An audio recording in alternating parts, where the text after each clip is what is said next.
Assalamualaikum warahmatullahi wabarakatuh. Perkenalkan, saya Rinda Fauzia. Di sini saya akan mempresentasikan tentang pengertian ARBK anak cerdas istimewa dan berbakat dan klasifikasi, deteksi, diagnosis ARBK anak cerdas istimewa dan berbakat.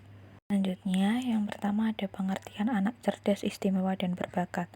Pengertian anak yang memiliki potensi kecerdasan dan bakat istimewa atau gifted adalah anak yang secara signifikan mempunyai IQ 140 atau lebih, potensi di atas rata-rata dalam bidang kemampuan umum, akademik khusus, kreativitas, kepemimpinan, seni, dan olahraga.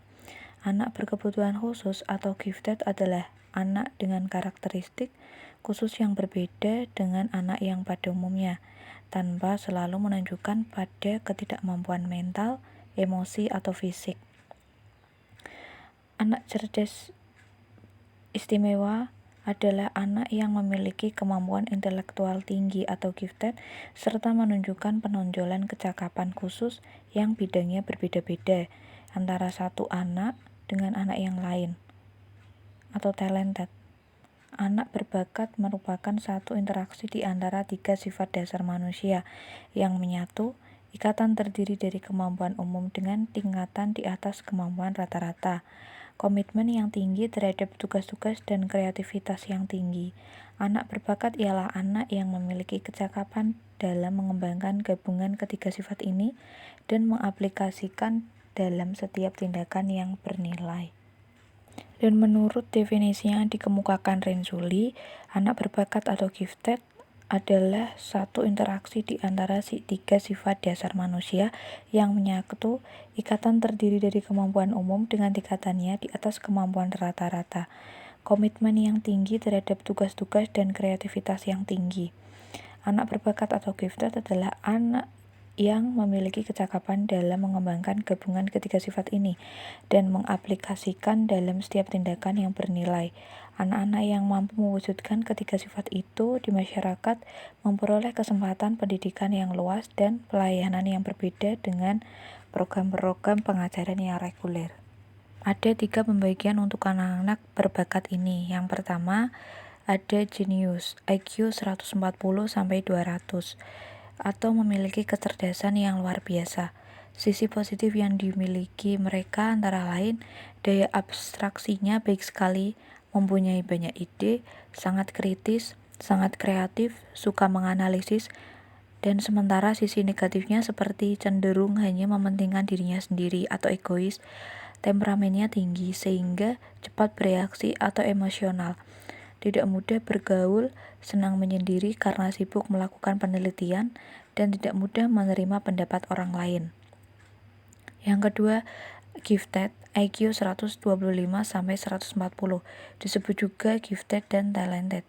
Di samping memiliki IQ tinggi, juga bakatnya yang sangat menonjol seperti bakat seni musik, drama, dan ahli dalam memimpin masyarakat. Karakteristik yang dimiliki seperti mempunyai perhatian terhadap sains, serba ingin tahu, imajinasinya kuat, senang membaca, dan senang koleksi. Yang ketiga, superior, IQ 110-125. Prestasi belajarnya cukup tinggi. Karakteristik yang ditunjukkan seperti dapat berbicara lebih dini, dapat membaca lebih awal, dapat mengerjakan pekerjaan sekolah dengan mudah, dan dapat perhatian dari teman-temannya. Selanjutnya, karakteristik anak cerdas istimewa dan berbakat. Yang pertama ada karakteristik fisik motorik.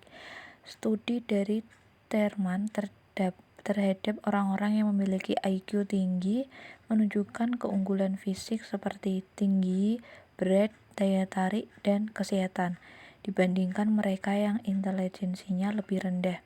Yang kedua, karakteristik kognitif. Anak-anak berbakat biasanya dapat membaca dengan mudah, bahkan terkadang sebelum mereka memasuki usia sekolah, mereka juga memiliki kemampuan yang advance pada satu area seperti matematika dan membaca. Namun tidak ada kemampuan lainnya seperti seni.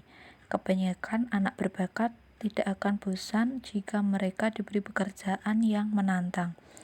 Namun begitu, beberapa anak berbakat ada juga yang tidak berminat dengan sekolah, berperilaku buruk, dan drop out. Hal ini biasanya terjadi karena anak merasa diabaikan sebagai seorang individu yang memiliki hal yang sama dalam mendapatkan pendidikan yang sesuai dengan kebutuhan dirinya. Yang ketiga, karakteristik sosial emosi. Dalam Mangunsong 2011 menyatakan bahwa sebagian dari anak berbakat merasa dirinya bahagia, disukai oleh teman sekelompoknya, memiliki kestabilan emosi, dan self-sufficiency. Mereka memiliki minat yang luas dan bervariasi, serta dapat menerima diri mereka secara positif. Namun demikian, ada sebagian anak yang tidak memiliki pandangan yang positif tentang diri mereka.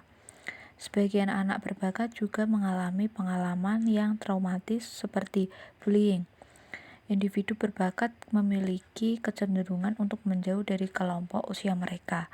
Anak berbakat sering bersikap terlalu peka terhadap perasaan diri sendiri dan orang lain, memiliki kepedulian yang tinggi mengenai hubungan interpersonal, pernyataan diri, dan isu moral. Secara singkat, sebagian anak berbakat memiliki kesadaran diri, self-assured, kemampuan sosial, dan bertanggung jawab moral yang baik. Selanjutnya, penyebab anak cerdas, istimewa, dan berbakat. Meskipun dalam literatur anak berbakat tidak secara disebutkan pandangan pakar tentang etiologi keterbakatan, namun faktor penyebab anak cerdas dan berbakat sebagaimana dalam Mangunsong 2011 dapat ditinjau dari dua hal, yaitu yang pertama faktor genetik dan biologis lainnya. Penelitian dalam genetika perilaku menyatakan bahwa setiap jenis dari perkembangan perilaku dipengaruhi secara signifikan melalui gen atau keturunan. Walaupun pengaruh genetika dalam perkembangan kemampuan unggul tidak dapat dielakkan, pengaruh biologi ini tidak lebih penting daripada pengaruh lingkungan di mana anak diasuh. Faktor biologi belum bersifat genetik. Yang mempunyai andil dalam integrasi adalah faktor gizi dan neurologik. Kekurangan nutrisi pada masa kecil dan gangguan neurologik yang terjadi dapat menyebabkan keterbelakangan mental, begitupun sebaliknya. Yang kedua, faktor-faktor lingkungan. Dari penelitian tentang individu-individu berbakat yang sukses di berbagai bidang menunjukkan masa kecil di dalam keluarga yang memiliki ciri-ciri. Yang pertama, seseorang dari anggota keluarga memiliki minat pribadi terhadap bakat anak dan memberikan dorongan besar dalam masa perkembangannya. Yang kedua, kebanyakan dari orang tua adalah panutan, contoh terutama dalam gaya kehidupannya. Yang ketiga, adanya dorongan khusus dari orang tua bagi anak untuk menjelajah berpartisipasi dalam kegiatan-kegiatan rumah tangga berkaitan dengan bidang keterbakatan yang dikembangkan di mana usaha anak selalu mendapatkan pengukuhan atau reward.